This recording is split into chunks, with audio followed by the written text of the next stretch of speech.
What's going on, everybody? I'm Ben Backus. And I'm Kevin Paulin, and welcome to the Falling Up Podcast, where we have conversations about turning obstacles into opportunities. And on today's show, we have the pleasure of being joined by Mr. Marcus Harvin.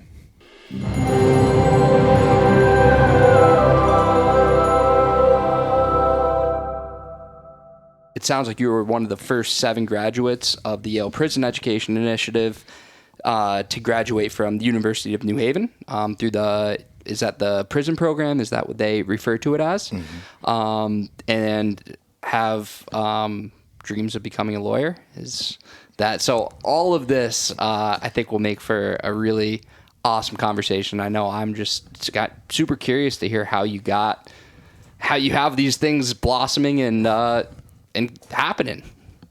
So first and foremost, thank you both for having me here. I don't really, at this point, in a lot of it, as us being guys in a relationship, committed relationships, right. I don't tend to really look in my DMs too much, right? But then I looked in them and found the message, and I'm happy I found a message from you. Yes. Because I believe that this is a divine assignment of mine, right? And divine opportunity, right? Assignment might sound like obligatory. This is more of a privilege and a pleasure for me to be here with you guys. But to talk about this story that you guys hear about or have highlighted about me, I get excited when I talk about it, right? Because sometimes it seems like I'm not even the one living it. But this morning, I think it was early this morning when I was at Walmart. I go to Walmart like random 6 o'clock in the morning. I'm just always up thinking. So I went to Walmart and the Holy Spirit revealed to me, right? I'm a licensed minister, right? And I'm a person of faith. So first and foremost, that's what I am. I'm a child of God. Secondly, I'm a father, right? Father of 2 beautiful young ladies, Mariah and Mia. And then I have a little one on the way. My beautiful fiance, Diamond, is going to, in May, be giving birth to another young lady for us. She blessed me with 2 other young ladies, Kaylin and Riley, and then 2 young kings. She has Zaire and LJ. So God has made me now the ruler of a domain, right? That's pretty large, right? He's enlarged my territory for real and added some more residents than I had initially thought, right? But I never thought I would have another kid, right? But who the heck thought I'd be doing any of this, right? So I guess God says, okay, I'm going to give you all of these things that you'll readily accept, right? Mm-hmm. And then we're going to throw a baby in the mix. And a baby for me is crazy because my baby, she hates when I call her a baby. She's about to be 12, right? So I'm kind of out of touch with a baby, but I've gotten to get reacclimated with that with my God-given daughter, Riley. She's 1.5, and she's like 40. But like she's helping me to be able to prepare for the baby that's coming, right?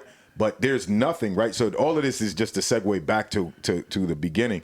There has been nothing at all to prepare me for what happens every day, because it's never happened before. Before our community restaurant opened, the Freshtaurant, right?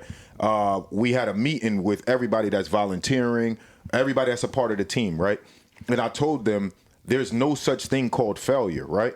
You want to know why there's no such thing called failure? Because nobody's ever done it, right? There's no scoreboard at the end of it, right? The only scoreboard could have nothing but W's. If we could only feed one person, we won, right? Their stomach definitely will say that we've won, right? It'll say they won, right? And I've begun to, first in my head, but now in conversation, right? Coined this phrase or this ideology, right? It's about reciprocal winning. If both of us, if both parties or every invested party or involved party does not win, we all lose, right? But there's no way that we lose if we're doing good for people, right? If I lose money by doing something for somebody, I didn't lose it. Somebody else gained it. And the Bible teaches that if we give, at the measure we give, we get from God. So if I give all that I have, if God gives us all he got, we ain't got room for that. Right. So that's why so this is how we undo these generational curses, right? So I believe that God sent me to New Haven, Connecticut, right? To undo generational curses. And it starts with my own household. But this was told to me when I was in prison by the Holy Spirit. All of these things that you guys are starting to see now or read about, right? Thank God. It's a beautiful thing to be read about for good things now, right? Because the same publications, if you read 6, 7, 8 years ago, they didn't have such good things to say about Marcus T. Harvin, right? But it's beautiful to see those people come back and say, hey, we didn't know the person. We knew the problem. We knew the allegation. We knew the defendant. We knew the culprit. We knew all of this, but we didn't know this guy who's now the creators created to be a cultivator, right? I've been that person the whole time, right? Right. But there's some things that we do that we put over who we are, right? It's like putting on clothing, right? You can be a wolf in sheep clothing, but there could also be a sheep in wolf clothing, right?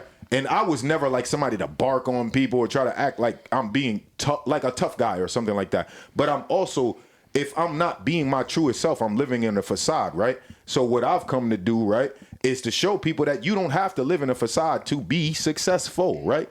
Success really lies in being yourself. Because what does it profit somebody? What does it profit a man to gain the whole world and lose his soul, right? In this moment, right, the soul that we're referring to is the mind, your mind. If I have to go out, right, and always be in some sort of role to bring in revenue, when I stop that role, the revenue might stop, right? So I always have to be acting.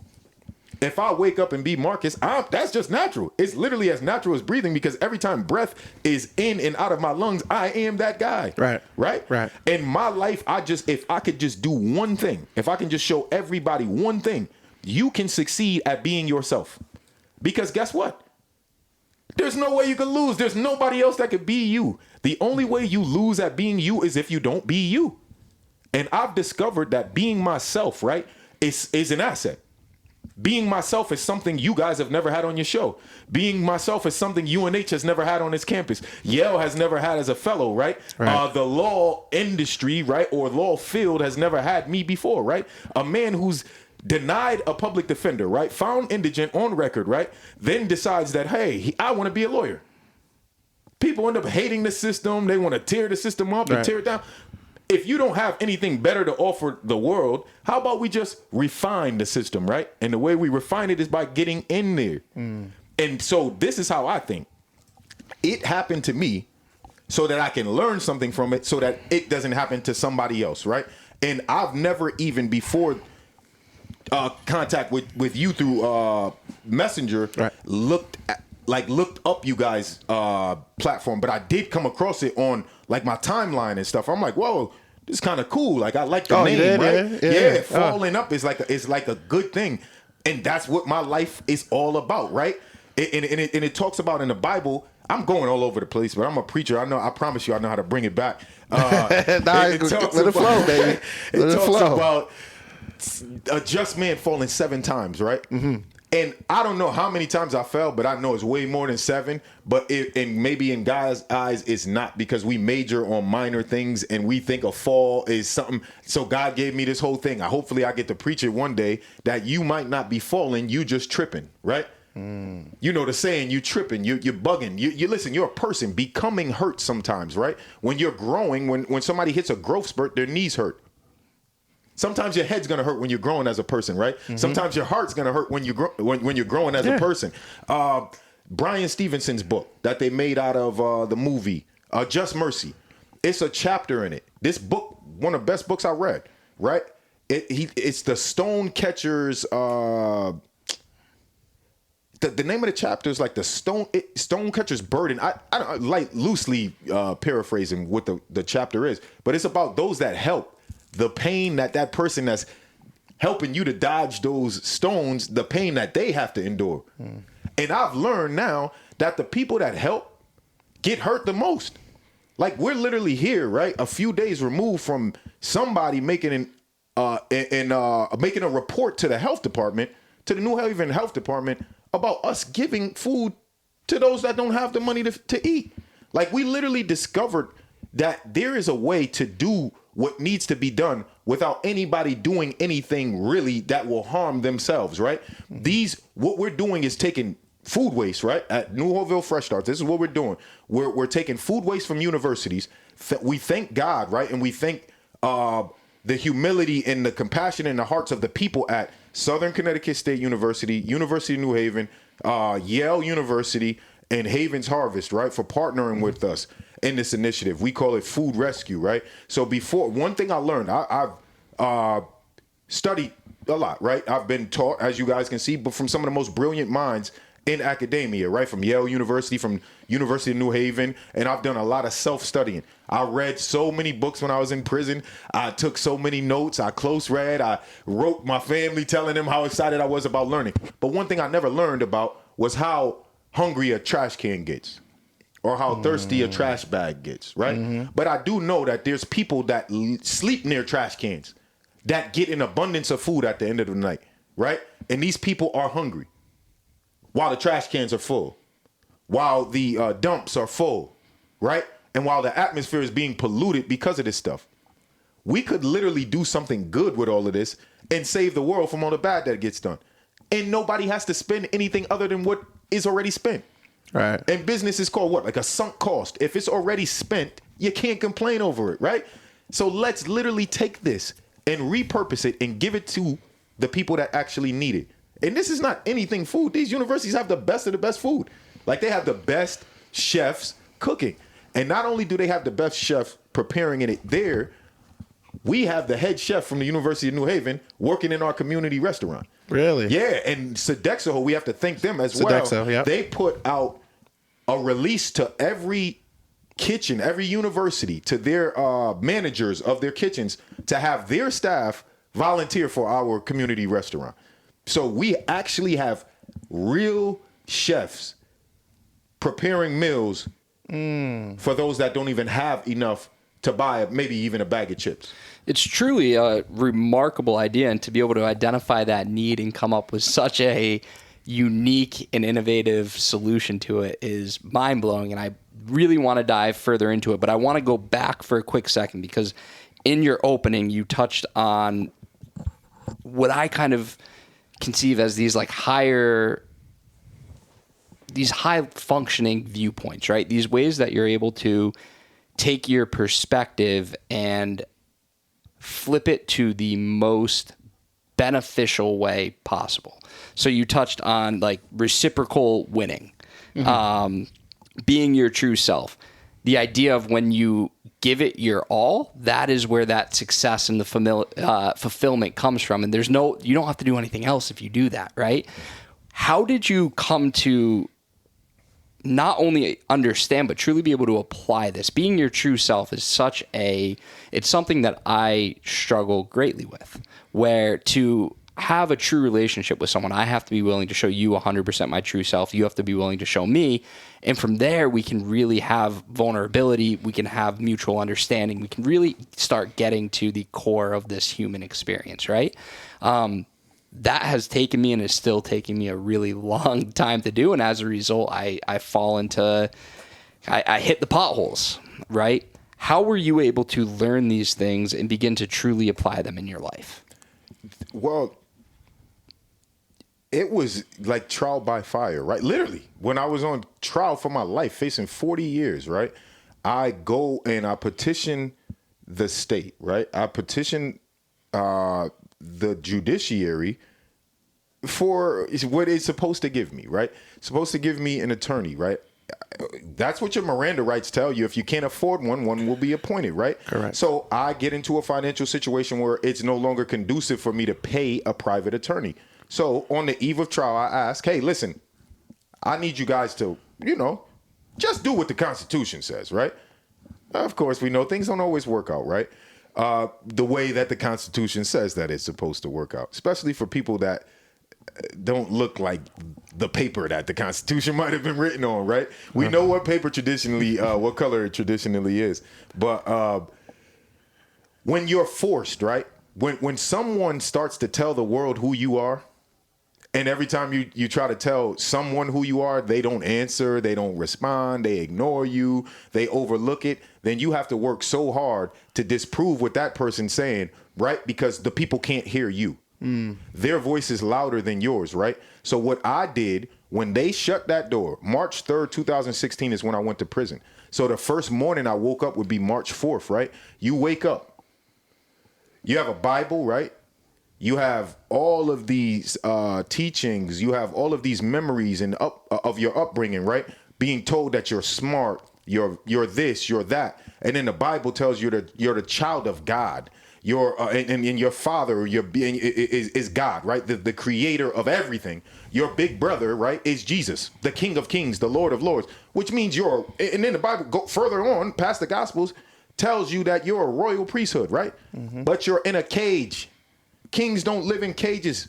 They live in castles. So what the heck can I do to get out of this cage into the castle that I'm supposed to be in? What must I do to make these people realize they've imprisoned the wrong person? I'm not in here for mistaken identity. However, you've mistaken my identity, right? I'm not a criminal defendant. I'm supposed to be a criminal defense attorney. Like, that's literally God has created me with certain abilities that will afford people freedom that their finances can't get them, right? Mm-hmm. So it's like, okay, these people have me misunderstood, right? Did I make a mistake? Yes. Is this mistake worthy of what they're trying to do to me? No. But is that going to stop them from doing it to me? No. So I get to prison, right? I wake up March 4th, and I'm like, yo, this ain't it right here. I'm about to do everything I can possibly do to prove to the world that what these people are saying about me is not true. And the only way to do that is in the process, you got to help people do the same thing, right? Because if you don't know, this room is not too big, right? And I feel this what's going on here. But guess what's even smaller than this room? A prison cell, right? So as you're on your knees praying, that cellie can hear you, but he also has a problem. Hey, you might be Muslim, you might be Jewish, but guess what? The God that I serve, right? The God that I believe in, he loves you. He has enough power to work for anybody, right? Come get down here with me, right? Let's pray together. Whatever you're going through, let's lay it out before the one that could do it, right? After a while, they start joining me down there, right? So then now it's like, it's no need for me to be afraid of who I am because these people don't even know me. They're all here by themselves too. Some of them trying to disprove.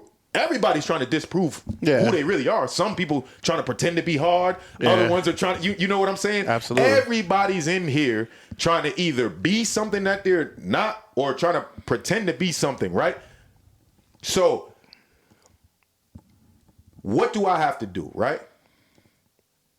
Educate myself. Not educate myself in a book, but educate myself with a mirror. Who are you? You know? How did this happen? How did this guy that everybody believes so much in end up in this place?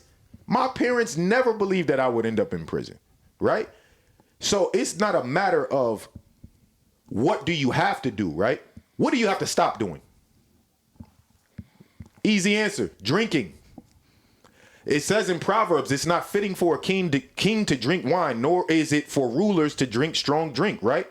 Because they'll pervert the ways of justice and forget the rights of the poor, right? So then in that moment, I had a Bible my whole life. I grew up in church. Everybody since I was a baby was telling me, you're going to be a preacher. You're going to be this. You're going to do this. You're going to do that. You're going to do this. And I have a problem with predetermined destinies by man. The Bible says God predetermines your destiny, right? But you not God. So every time you make a mistake, when these people have in their mind what you're supposed to be when you get older, shame on you when you're young. God shows you the end. He never shows you the middle, right? In between, you're going to make mistakes. Right. But those mistakes then become manuals for other people that come behind me, right? So I realized that the only thing I really have to do now is stop drinking. Because from drinking came all of these problems. This case is from drinking. Even if everything they said wasn't true, one thing they said was, I drank before, right? I never was supposed to do that. Other people could do it, have a great time, drive with their eyes closed, hands behind their back, right? And make it home in one piece. God didn't have that for me. And sadly, my kids almost lost their life because I did not man up in that moment where I first realized drinking wasn't for me, right? And then we end up in a car accident in a swimming pool. And then it's like, okay, yeah, you don't even know how to swim, bro. And I'm pretty sure if you do, you're supposed to wear Speedos, not an Acura. Because that's what it's not fun, but you know what I'm saying, right? Yeah. So something's got to change. And it's not the affiliations that I have that's in this vehicle with me, because those is my kids. It's not the affiliation with the power that I'm reaching out to right now while I'm in the midst of this water and me and my kids might die. It's whatever I might have done that could have caused this, right? Or could have caused the misunderstanding that caused whatever happened before that, right? Can't really buy Hennessy in prison, right? They make stuff in toilets and bags. Hooch. Yeah, but I don't want none of that. Right. You know, I didn't even want the real stuff. So I know I'm way too good for that. And when you are like liked and loved and respected in prison, you can get everything for free. Right. But everything you can get for free is no good for you. It's gonna cost you in the long run, right? So I'm like, man, listen, you can't give me that. I don't want that. But I don't even want you to have that. Let me show you something. You're literally purchasing your demise when you buy these things that you overuse, you abuse, and then they cause you these problems, right? So I'm gonna teach you something, right? This is what I'm telling people, to myself first. Take you out of the equation. You have the power over that, and it's the dollar. You can't get that unless it's purchased, right? Just stop purchasing it. That was for me. For me, I just had to stop doing that. And once I stopped drinking, you start to unravel all of these things that came on you when you were doing it, right? Then now it's like, oh, there's that guy that everybody was talking about. Hear about this Yale program, right? 2021, the application process came up for the third cohort, and now they ended up partnering with the University of New Haven now to give the participants degrees now, right? So you're not just earning credits for no reason now. It's actually credits to go toward a degree, and not just a degree from any school, from a private institution, right? A very, very respected private institution. So I was talking to my grandmother about the program before, and I'm from New Haven. Everybody knows the allure of Yale and all of this, right? But I'm like, man, listen, I was done with formal education because I started to do pretty good with sales and everything before I went to prison. So I'm like, I don't need education to make money. I could just use the gifts that I have, right? But my grandmother wanted me to go back to school. God rest her soul. My grandmother died February 15th, 2021. So right around the time she was dying, they started to announce that the applications were going to open, and I started to talk to my grandmother about it, and she's like, you need to get back in there and get your degree, right? And I'm like, man, I don't really want to do it, but what ended up happening, let me go back a little bit. I helped a lot of people in prison, right? I learned the law and trial by fire, fighting for my life. I ended up losing trial, but I put up a fight, right? So I ended up learning the law a little bit at a time. And then I meet this guy named Nyrone Hutton. Make a long story short, when I meet Nyrone's like 60 days removed from a 55-year sentence, right? Him and his mom paid like $75,000 plus for an attorney that's really well respected, but he still lost trial and got lost on a murder trial, on a charge that he should have never even been charged with murder because the facts didn't line up. However, you know, it just happens sometimes. Yeah. So Nyrone needs an appeal, right? They used all the money. Now you got to use a public defender. You lost with a high-powered attorney in trial. It's nearly impossible to win on direct appeal, especially on murder and especially with a public defender. Somebody lies to Nyrone and tells Nyrone that I know a lot about the law. Really didn't know a lot about the law at the moment. And I told Nyrone, I know a little something, right? So the hands of heaven work it out where Nyrone and I end up in the cell together, right? From sunup to sundown. I mean sunup. Literally, if sun up at 5:58, we're literally up, one of us at sunrise, waking the other one up, drinking straight black coffee, and we're praying, reading the Bible, then studying the law from then on. Up to 3 a.m. Back, forth. My mom's overnighting me paperwork, case laws, back and forth. I put my stuff aside because this man had life. I had 14 years. Worst come to worst, if I had to do the whole 14 years, I would not even be 40 years old, right? 41 I would have been, because I went in at 27. I would be 41 if you do the math, right? But if this brother had to do that whole 55 years, he was in his early 30s, he's not making it home. It's over. Right? And I believe that if you fight, right, for somebody, God will fight for you, right? But even if God didn't fight for me, my worst case scenario was still better than his best case scenario. So God put this man here for some reason. So we're going to pray and we're going to figure this out. I start studying tirelessly. He doesn't know nothing about the law, but he knows how to use his hands. Listen, I got this idea. Write it down. Blah, blah, blah. He starts writing down notes, right? I'm handwriting. He copies it over. Make a long story short, make a bunch of notes, right? Extensive note taking. All these different case laws, state, federal, this, that, for an issue he had in his appeal. Mails it off to the public defender. Public defender takes all those notes directly from the notes that I took in that cell, puts it into his brief, gets his case overturned on direct appeal. About 5 months ago, I dropped Nyrone off a bag of sweatsuits, right? I kid you not, a care package for him, right? Because he's home. Wow. Now, I talk to Nyrone on a regular basis now. And out here, we just spent some time together a couple weeks ago. He came to our You Have a Dream event, and I got to introduce him to everybody that was there, right? This is literally like The Walking Dead right here. But God has literally used me to help other people, right? And when I was in prison with their cases. So my grandmother says, my sister, my first cousin, gets into a little trouble, right? And she's facing like 5 years, right? And she's like almost like my birthday twin. She's like a year older than me, right? And it hurt me when my grandmother told me about it. And I'm like, why is Grammy telling me this? And I'm in prison. What the heck could I do? I can't get myself out of prison. She's like, baby, you got to try to figure out something to try to help her out. And I'm just like, all right, if she asks me, I got to do it. Whenever Grammy asks me something, I got to do it, right? No doubt. You know that. Yeah. So I pray, right? God gives me exact instructions, tells me exactly what to tell my sister, right? And I only told this to my mom. I said, if she does this, God told me how much time she's gonna do, right? I told my grandmother and I told my mother to tell her to do this, right? Meanwhile, they asked me to write a letter for my sister. I write a letter for my sister, and I write a letter for my sister with the knowledge of the law that I now know. That Lady Justice is blind. So maybe we need to give her an ophthalmology appointment, give her some LASIK surgery real fast, proverbially, right? Through my penmanship. Let me explain to you something about my sister. She's not actually my sister. She's my aunt's daughter, right? She's my aunt's third child who lost her father before she was 5 years old, right? To cancer. Who lost her mother at 13 years old to a rare form of cancer. Whose grandmother was sick, who grandmother and aunt had to raise her. You know, all of these things she went through in her life. So you could never stack her decisions up next to someone who went to Harvard, right? Who had it easy, had a silver spoon, a platinum spoon, had both parents, never went through anything, yet has the same charge, right? Let me just inform you who my sister is. Before you give her a charge, let me explain to you who she is, right? And why she did what she did, why she's done what she's done, why she may present as she presents. This is not who she is. This is just what she's doing right now. Write it down.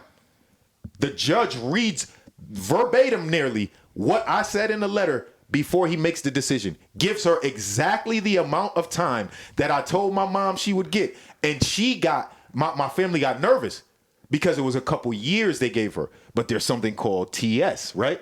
That if you don't get a 2-year bid, you don't have to do parole. So, but if you do that, you get it in half of the time. I told my mom she'll do 10 months if she does what I said. She did 10 months. Wow. She's home, right? So through prayer, I'm able to give instructions. So my grandmother's like, hold on. You keep helping all these people, boy. You got to go back to school and become a lawyer. So I say, you know what? Because you said it, I promise you that I'll do it. She dies shortly after I made that promise to her. The Yale prison education applications come back up. I told my mother, listen, now I got to do it because I made the promise to Grammy, right? This degree belongs to her. This promise I made to her, I can't lie. This is like my best friend, right? And now she can live through my quest, right? That you guys read about now. So this relentless will to win and achieve is because of promises that I made to my grandmother, but I could tell you even more than that, it's because promises God made to me. God showed me it, right? But I know that I got to do something to get it. And doing it is those actions, right? So I applied to the Yale Prison Education Initiative, get in, right? By the grace of God, start to excel. But when I'm in there, I'm not just talking about the next class, the next semester. I'm talking about when I go home. Because I know if I can help somebody get their case overturned from a life sentence, at some point it's going to work out for me, right? But let me just continue to work on myself because I don't believe that you deserve anything you can't prove your way to, right? You shouldn't have to open up your mouth and tell somebody that you deserve it. They should tell you. Judge that gives me this Ridiculous sentence, right? Gives me my life back. Went up for a sentence modification in January of 2022. The very same judge that sentenced me gave me a sentence modification. Took her own sentence back. Took 3 years off of the sentence, 3.5 years, I think, and it put me up for parole right away. Ended up making me 1.5 years overtime for parole. So then I get my parole hearing and I get home in May of 2022. So how much time did you do in total? I did 6 years, 2 months, and 2 weeks. Where originally it was for 14. I got sentenced to 23 years, suspended after 14 and a half to serve with 5 years probation. Hearing those numbers, man, listen. Yeah, 6 years is a long time, man. Over 2,100 days I spent in prison, man. Over 50 some odd thousand hours I spent in prison. I did the math after I did it just to realize, like, you went through all of that. Like, you actually made it through that. Sometimes I talk to my fiance, and we both forget sometimes that I went to prison. Not because it's such a far-going thought, but because God has done so much to undo the pain that prison could have caused me, that it doesn't even feel like it happened. So that's where we get to you guys. This is why I have to be here, because prison was a falling up for me, right? I told my father on the phone a couple weeks ago, I can't believe that I have this idea in my spirit, but prison ended up being a blessing for me, right? Because I ended up being able to see my capacity, right? My ability to infect change, my ability to inspire. If you can inspire people that are at their lowest, right? That are tired of people making promises to them, right? But you don't inspire them through your words. You inspire them through your actions. When things don't work out for you, you still keep going. You still smile, right? Because one thing I learned, no matter how great the day started off for you, it's still going to be 24 hours, right? No matter how much you don't want to be in prison, you still got to be there till they let you go. So my thing is, I'd rather be better when I get out, right, than the same. One of the worst things somebody could ever tell you when you get out of a situation that's that long is that nothing's changed about you. Yeah, it's a compliment when they tell me aesthetically that, hey, you don't look a day older. Thank you. That's a blessing. Black don't crack, right? Right. But, got the glow. Exactly. But when you don't, when nothing's different about you orally and all of that, there's something wrong with that. Your aura should exhibit progress, right? Even though you were in a place of stagnation, right? They can't stop you from doing what you want to do in your mind. I've mapped all of this stuff out here first. I didn't even need paper, because guess what? When a shakedown happens, they could go rummage through those papers. But when a shakedown happens, you can't rummage through my mind. Right? And I used to write at the end of a letter to my mother all the time. I used to write, they can cuff my wrist, but not my heart. Right? And if they can't cuff my heart, they can't cuff my head. So with that being said, right, I realized they couldn't cuff my relationship with my children. So me and my children became closer than we ever could have ever imagined we could through letters. I wrote them every Tuesday, right? I can't be there with you. So what could I do to be there? Make sure I'm there in your mailbox every single week. And I'm going to do the same thing for my mom. My kids have a box full of letters. Those letters help them to be encouraged to get grades that they got. You know, they would hold those letters sometimes. My grandmother used to sleep with the cards that I used to send her. My grandmother got buried with the card that I sent her, right? So I literally learned how to be present, being absent.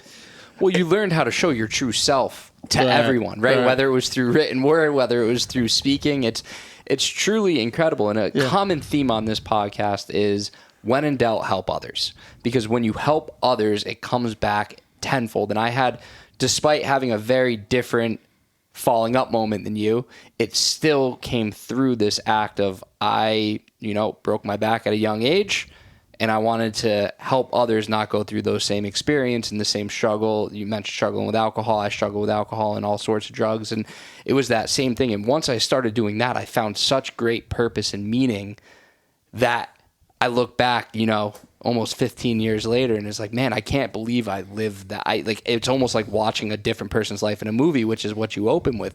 But one of the things that really stood out, and you painted such an incredible vision of you working with this other gentleman from sunrise to sundown every single day, and just how the word that came to mind was like purpose. despite this, I have this purpose that is completely selfless about helping this other person, but then in turn on the back end, I get all of this knowledge.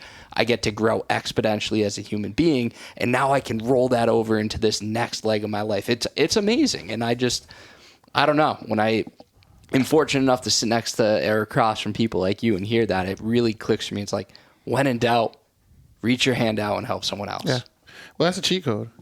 It is. That's a cheat code.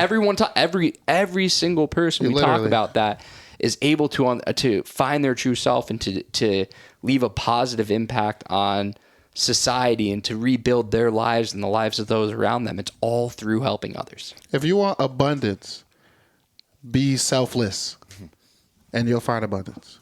Once you're selfish, it's scarcity. You're in the mindset of scarcity, right? I have a question for you because I grew up in the church. My dad is a reverend, so that definitely resonates with me, your story. But my question is, when were you able to hear God when he started talking to you? It's funny because, and I tell this to my fiance, and my mother can attest to it. Mm-hmm. It was like a young age. I would be able to just like tell my mother stuff like, yo, I feel like this or that. And like my family would listen to me when I was younger and it'd be like, this kid got some sense. He got like an old soul or something like that, right? So, and people would always say like, yo, man, you're going to be a preacher. You're going to be this and that. And I when everybody wanted to be like a basketball player, want to go to the NBA, you could look at my pictures and when I was in elementary school and say, I want to be a preacher. I would draw a church. Martin Luther King and Michael Jordan were my role models, right? Wow. Because they exemplify greatness. All I wear is Jordans. That majority of the time, that's what I got on, right? And it's not because I ever thought that I would be 6'6". Probably thought I would be able to dunk. I was able to do that a few times, but it's just this greatness, right? And if I take that, which Mike did on the court, right, and bring that to the concrete, like Martin did, right, but bring it with flavor and this and that the people can relate to, right? Then you get effective, right? And I've been able to hear, right, from a young age, but speak in a way that other people can understand it, right? So my whole goal is to be able to say something that can reach the most well-learned down to the person with the least education. So I've been always able to hear in a way that is like what people be like, it is kind of common sense, right? And that's how it is. It's so simple that it's complex, right? And just like this is how simple it is. How you said about being selfless, right, is the way to it. That's the way to a well of resources, right? Becoming a resource. So this is what I did. This was my cheat code. This is the secret, right? This is how I am able to be and do what I'm doing, right? Become who you didn't have. I didn't get a lawyer, so I'm going to go to law school, right? I didn't have anybody to be like I was for Nyrone, so I was going to be like that for Nyrone. And let me tell you where that advice sprung from. That right there, that I could not find somebody to help me. My mom told me this one thing, and I'm going to hold on to this forever. And this is why my work ethic is the way that it is. My mother said, nobody's going to fight for you the way you will. Right. The most profound ever. So now, guess what lawyers love? They love clients that fight for themselves because it reinvigorates them. It makes them want to fight because they're like, yo, this novice or this layman's not going to do better than me. You're not going to come teach me, right? So that keeps people on their A game. Well, it's also so inspiring, too. And I can look at it even from my perspective as a therapist, right? When I'm sitting across from someone who is remarkably motivated to better their life, that lights a fire in me like, let's go, let's get it. Yeah. Whereas when I'm sitting across someone who it's the same thing day over day, we're having the same conversations over and over, it's like, I'm going to put in as much energy as you're putting in. And when you're putting in a ton of energy, I want to amplify that and take that to the moon, right? Now, I always want to lift people up, and I'm not saying kind of like half-assing work, but you can only do so much for someone. And when you see how far someone's willing to go, the sky can be the limit, it's amazing. Something you mentioned also when you said, and kind of talking about almost building routine and building self-esteem and building your wellness. I think one of the reasons people aren't able to do it or aren't able to stick with it is so many times it's not sexy, right? The things that allow people to be well, they're not sexy things. And they seem like when you look at it, oh, I have to work out every day, or I have to eat well, or I have to go to sleep on time, and I can't go out with my boys and party and do all this thing. It makes it seem almost mundane. Like life is just like, what is this, right? But when you break it down to, no, you only have to do this for a day at a time, right? 24 hours a day. Did I get a workout in? Yes. Did I eat well so far? Yes. Did I wake up on time? Yes. You check these boxes and then you realize, wait a minute, I feel really good. And once you have a few weeks of that together, you have a real reference point to say, wow, I feel so much better than I did when I was going out drinking every night. I would tell my friends, oh yeah, I'll do this, and then never show up for them, right? But I think there is that. It's like, how do you see past the facade of the kind of reckless lifestyle and turn that predictable lifestyle into have this sexy twist to it? I don't know if that makes sense at all. But yeah, basically like, remember on a show, I forgot what show, it was a long time ago, I said the cool kids are the ones that's in prison. The cool kids are the ones that were in detention, got suspended a lot, you know what I mean? But I think eventually something clicks. I know for me, when I was locked up, right, I had this OG tell me, like, man, the squares out there winning. You ain't here with us. That squares out there winning. That hit me like, man, you know what? You right. Like, I'm in here, and the people that's just doing what they got to do on a day-to-day are enjoying life while I'm in here, and I can't be into the community. So that was one of the things that clicked to me, like, it's being a cool kid ain't really that cool. Being myself is, because I forgot who said it, but it was something I seen the other day where they were saying, like, a lot of people that's like acting deal a lot with anxiety, right? Like they're just like they have this mask on, they're acting every day being something that they're not, and at some point you're fatigued, but they can't stop doing that. You know what I'm saying? And for me, like you said, I wake up every day being me. It's easy. It's no fatigue. I'm myself every day. And then once I start enjoying myself, having that self-confidence and being happy with me, now I'm in a point where I'm not fatigued anymore. I'm not tired of putting on this facade. I'm being me. And that's where I'm like, okay, I'm cool. That's where other people are saying, oh, that's the guy I know from before. I'm being accepted. And then as you continue to get that acceptance and recognition, it keeps fueling you, right? It keeps putting you towards that path of like, it's great being me. And I don't got to put this mask on to try to be something, try to fit in, because that ain't it. You know what I'm saying? So I want to steer the conversation now to Newhallville Fresh Start, because I think it is such a brilliant idea. How you identified that need and came up with the solution, I honestly don't know how you did it, and I would love you to tell me, because it is it's pretty cool. Yeah, it is. So it ended up happening. One thing that motivates me, and have you guys watched, this is a random question, but have you guys watched the documentary on the Chicago Bulls, Last Dance? Yeah. I watch that tirelessly. Like, I watch it random times of the day. My fiance can attest to. I watch it like 3 a.m. sometimes, and specifically episode 5. Right? Okay. When you get a chance, watch episode 5. And anybody who listens to this, watch episode 5. It talks about like how the mystique of Michael Jordan, how it was created, right? It was just created around his greatness, right? But Michael Jordan had this thing where he had to like create enemies to perform. Like Michael Jordan worked well when people didn't want him to do well, right? So I kind of like that. Because, and going in prison, you kind of get that attitude. Like, they want to do everything to deter you. Right. They want to do everything to make you mad, ruffle your feathers. So guess what? I'm going to make you mad by every time you try it. It's not going to make me mad. Yep. There's a word called imperturbable, right? I had that down packed in prison. I'm trying to find it again. I get upset sometimes, right? Because just like stagnation and ignorance, like willful ignorance, upsets me, right?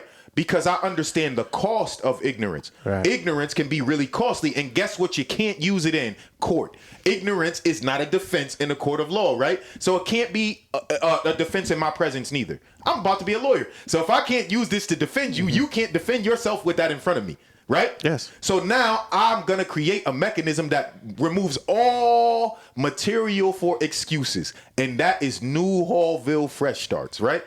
Fresh. We highlight certain letters. We capitalize them. The letters R-E, right? Re, and then start is capitalized. So restart. Within Fresh Starts is the word restart. And Fresh Starts is all about getting a restart in life. I think, right?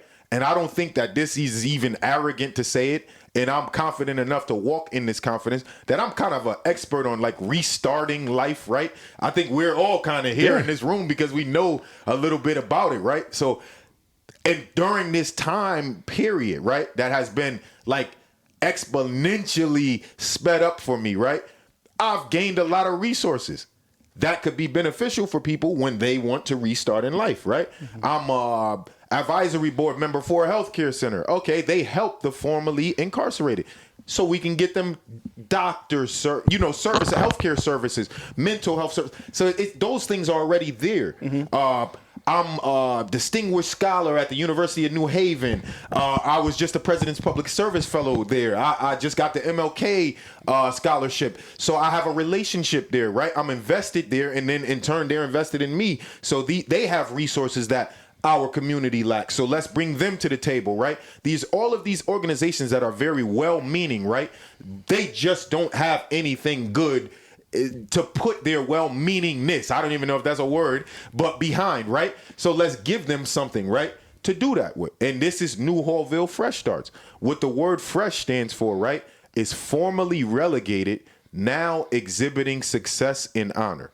That's what fresh means. It doesn't just mean looking good. I love to dress, so that people would assume that that's what it means, right? But we want to give those that were counted out, right? We want to give them a new lease on life, no matter how old you are, right? We want to give a fresh start to even newborn babies. My newborn will have a fresh start on life, a new lease on life other than what her two parents had or even what her siblings had. Her reality is going to look a lot different than ours did when we came into the world because of resources that I was afforded, right? Opportunities that I got. So now I'm going to do this for everybody I know, for everybody I come acquainted with. And the first thing we did was the food rescue, because no matter how much I'm telling you, right? If you guys were hungry right now, a Snickers commercial would say you turn into some angry actor, right? Right. And then the minute you get it, you get back to yourself. So maybe these people can get the process, right? The clock can start on becoming once you feed them. If somebody's hungry, stomach start growling, they don't even hear you no more.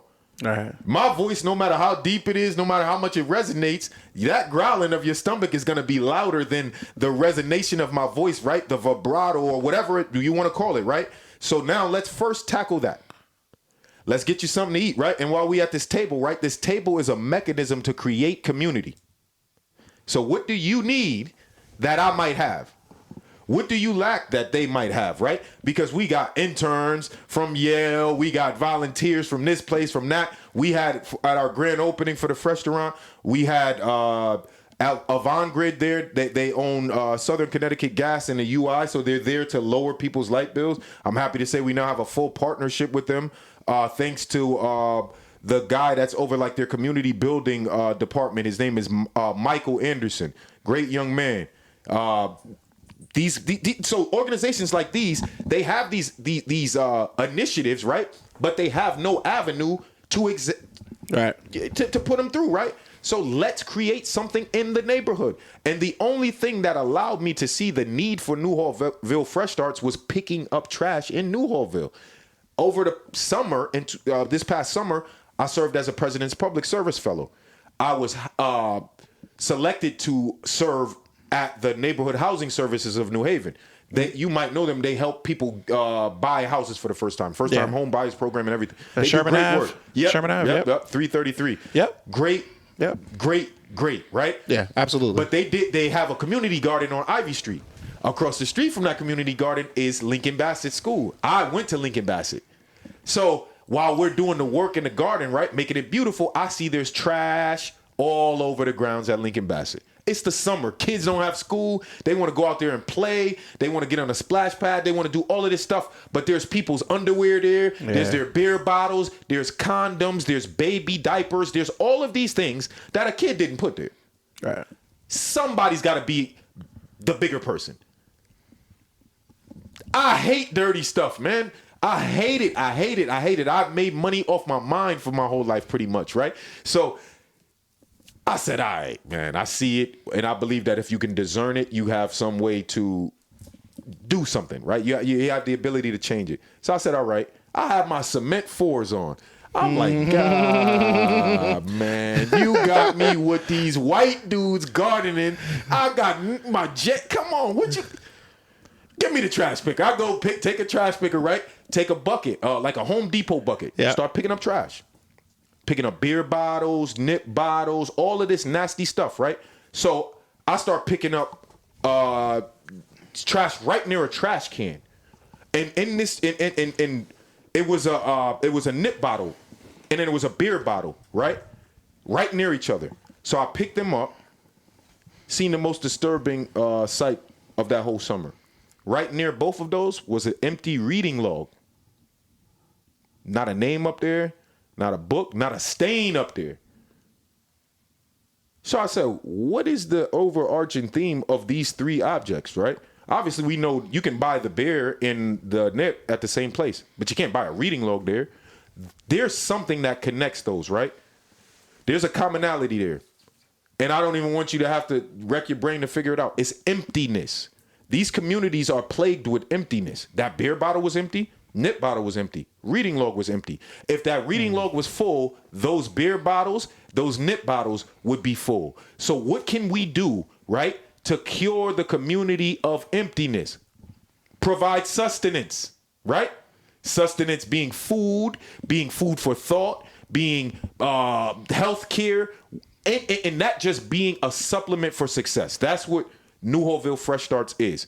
We have Freshtaurant, our community restaurant, where you get a 5-star dining experience with a fully staffed wait staff, kitchen with professional chefs and some of the nicest people you can ever meet that are ready to serve you and dispense dignity, right? At the same time, we're serving food.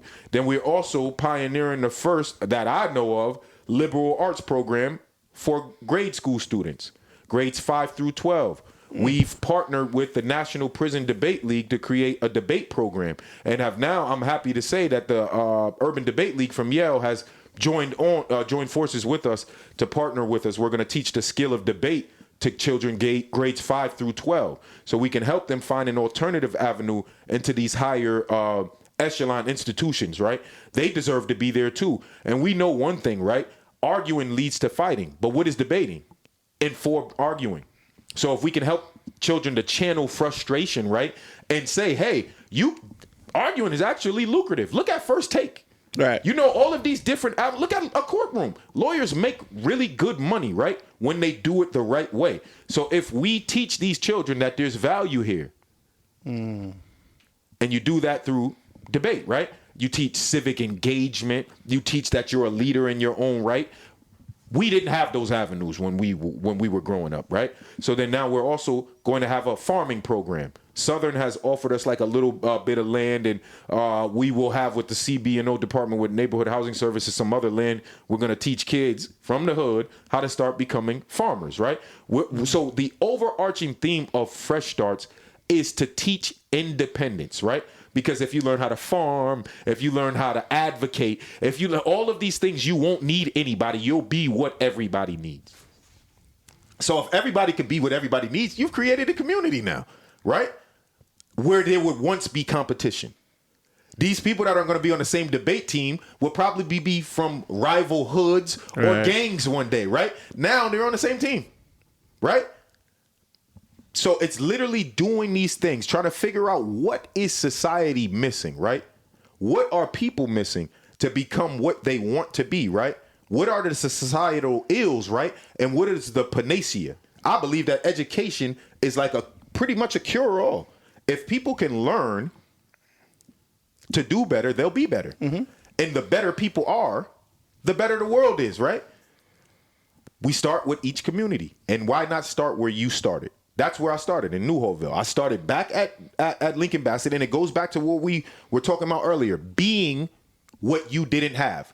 When I was coming up at Lincoln Bassett, nobody was picking up the stuff in the playground. Me and my boys got cut on those grounds before, right? But now they have Marcus, right? Because Marcus didn't have Marcus, right? So then if we teach that to, I don't have to teach that to you guys, but if we can teach it to other people, right? And we can teach children that you are too obligated to pay it forward, right? To pay it forward, sideways, backwards, right? We have to be looking out for each other, right? So Fresh Starts is a lookout. So if your grandmom, whoever grandmom, it may still be amongst the living. If she still has a dream in her, if she still has breath in her lungs, we can still help her to make her dreams come true. Whatever she wanted to be at 5 that she didn't get to be at 55, we can help her at 85 to be that. Right. I have a 79-year-old aunt. It's my grandmother's sister that's right a year younger than her, right? She's about to become a homeowner because of Fresh Starts. At our You Have a Dream event, she met Bridget Russell from the Homeownership Center at Neighborhood Housing Services. They now have a great relationship. Their meeting, my aunt is literally joyfully in the process of becoming a homeowner at 79. Like, that's what Fresh Starts is about. It's giving a new lease, play on words, right? On life. She didn't want to be a tenant no more. She wants to be a landlord. Even if she only gets to live in that house for a decade. She still owned the house. Right. She was born a tenant but dies a landlord. And that's a beautiful thing. Absolutely. Empowering people to finish stronger than they started, right? To finish better than they started. And those that are starting, to have a better start. So how can people find Fresh Start? So we're on Instagram at Newhallville Fresh Starts. You can find me at The Misfit Minister on Instagram or Marcus Harvin on Facebook. You can Google us. You can also contact us, 203-640-2353. That's our phone number. And you can also come to the Freshtaurant Monday, Wednesday, Friday from 5 to 8 p.m. at 64 Brewster Street in New Haven, Connecticut. It'll be an experience like no other. We're always looking for help in any way that help can be dispensed. The only thing that we command and demand is that respect be given and respect be, that it be reciprocal respect. And that we understand that we've come to this place to give what has been deprived. The people that we come encounter with have been deprived of something that the provider has granted them and given them, and that is personhood, right? They try to strip me of personhood. They try to do the same thing to you. Right. I carry the inmate ID they issued to me every day. It's in my pocket right now, right? Yeah. Behind my Yale ID and my UNH ID is that jail ID, because I can't forget who they said I was. If you don't forget, you don't have to go back, right? I don't know what's more impressive, why you started it or what you have started. Like, your why is amazing. It's why it's happening. Yeah. It's the only, right? Like, if you don't, I mean, you know firsthand what it takes to start a nonprofit, and if you aren't intrinsically passionate about it, you're not going to do it. It's 100%. Right? Like, it's just literally not going to happen. So, your why is, it's you, and the message that you have talked about today, and I'm sure you carry in every single relationship, every single commitment, every single everything, because you spoke so much about being true to you, and it certainly came across. At least if it's not true, you should go to Hollywood. Actually, right? Like, oh man, that is it's impressive. It's really, really impressive. But yeah, I can't thank you enough for coming out tonight. I really want to talk after this about how we can support what you're doing and get a little collaboration of some sort going on, because there is just so much room to give back in this. 100%. Any closing remarks on your end? I'm